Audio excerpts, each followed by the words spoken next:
ഇന്ന് ഞാൻ തയ്യാറാക്കുന്നത് ചപ്പാത്തിക്കും ചോറിനും അപ്പത്തിനും എല്ലാം കഴിക്കാൻ പറ്റിയ നല്ലൊരു വഴുതനങ്ങ കറിയാണ്.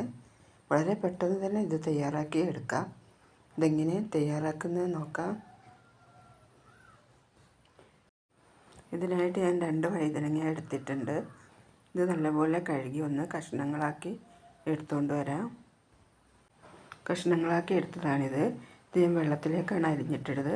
വെള്ളത്തിൽ അരിഞ്ഞിട്ടാൽ ഇതിൻ്റെ കളറ് പോവില്ല. ഇനി ഇതിലേക്കൊരു മസാല തയ്യാറാക്കാം. അതിനായിട്ട് ഞാൻ കുറച്ച് തേങ്ങ എടുത്തിട്ടുണ്ട്. ഇതിലേക്ക് ഞാൻ കുറച്ച് ചെറിയ ഉള്ളി എടുത്തിട്ടുണ്ട്. 8-9 എണ്ണം എടുത്താൽ മതി. ഇതിലേക്ക് ഒരു 2 ചെറിയ തക്കാളി അരിഞ്ഞെടുത്തതാണിത്. പെട്ടെന്ന് അരിഞ്ഞ് കിട്ടാനാണ് ചെറുതാക്കി അരിഞ്ഞ്. 1 ടീസ്പൂൺ മുളക് പൊടി, 3/4 ടീസ്പൂൺ മല്ലിപ്പൊടി, 1/4 ടീസ്പൂൺ മഞ്ഞൾപ്പൊടി. ഇവയെല്ലാം കുറച്ച് വെള്ളമൊഴിച്ച് നല്ലപോലെ ഒന്ന് അരച്ചെടുക്കണം. ഇനി ഒരു ചട്ടി അടുപ്പിൽ വെച്ച് അതിലേക്ക് കുറച്ച് വെളിച്ചെണ്ണ ഒഴിച്ച് കൊടുക്കാം. വെളിച്ചെണ്ണയിലാണ് ഞാൻ ഈ കറി തയ്യാറാക്കുന്നത്. അതിലേക്ക് ഒരു 1/2 ടീസ്പൂൺ കടുക്, 1/4 ടീസ്പൂൺ ഉലുവ, ഒരു 1/4 ടീസ്പൂൺ ചെറിയ ജീരകം, ഒരു 1/4 ടീസ്പൂൺ കുരുമുളക്,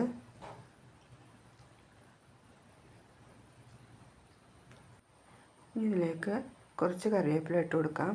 ഒരു 8-9 വെളുത്തുള്ളി ഇട്ട് കൊടുക്കാം. 2 ഉണക്കമുളക്. ഇനി വെളുത്തുള്ളിയൊക്കെ നല്ലപോലെ ഒന്ന് വാടി വരട്ടെ.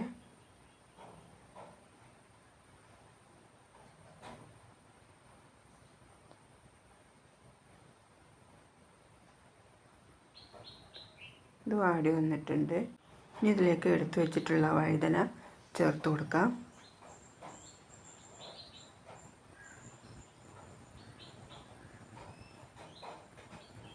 അതിലിട്ടൊന്ന് ഹാഫ് വേവാക്കി എടുക്കണം.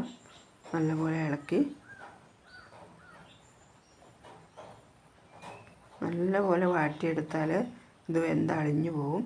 അതുകൊണ്ട് ഒരു ഹാഫ് വേവ് ആയാൽ മതി.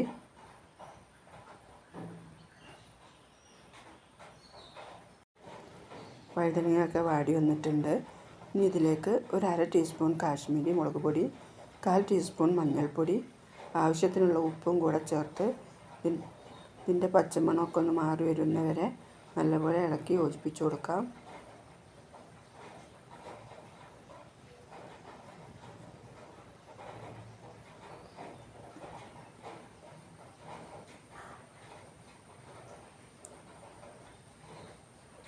ഇതായിട്ടുണ്ട്. ഇനി ഇതിലേക്ക് നമ്മൾ അരച്ച് വെച്ചിട്ടുള്ള തേങ്ങ ഇതിലേക്ക് ചേർത്ത് കൊടുക്കണം. വീഡിയോ കണ്ടുകൊണ്ടിരിക്കുമ്പോൾ ഒന്ന് ലൈക്ക് ചെയ്യാൻ മറക്കല്ലേ. സബ്സ്ക്രൈബ് ചെയ്യാത്ത കൂട്ടുകാരൊക്കെ ഒന്ന് ചെയ്യണേ. ഇനി ആ ജാറിൽ കുറച്ച് വെള്ളം ഒഴിച്ച് അതും കൂടെ ചേർത്ത് കൊടുക്കാം. നിങ്ങൾക്ക് വെള്ളത്തിന് ആവശ്യമുള്ളത് ചേർത്ത് കൊടുക്കാം.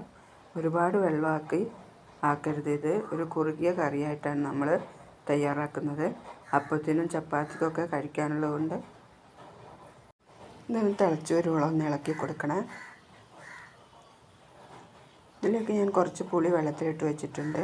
വാളംപുളിയാണ്. അതൊന്ന് അരിച്ചതിലേക്ക് ചേർത്ത് കൊടുക്കാം.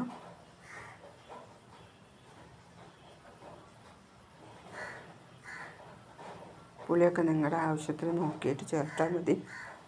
ഇത് നല്ലപോലെ ഒന്ന് തിളച്ച് വരട്ടെ.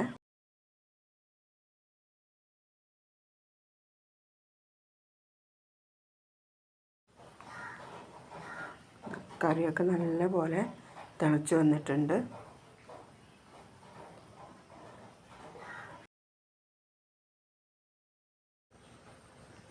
ഇനി നമുക്ക് തീ ഓഫാക്കി കൊടുക്കാം. വീഡിയോക്ക് ഒന്ന് ലൈക്ക് ചെയ്യാൻ മറക്കല്ലേ.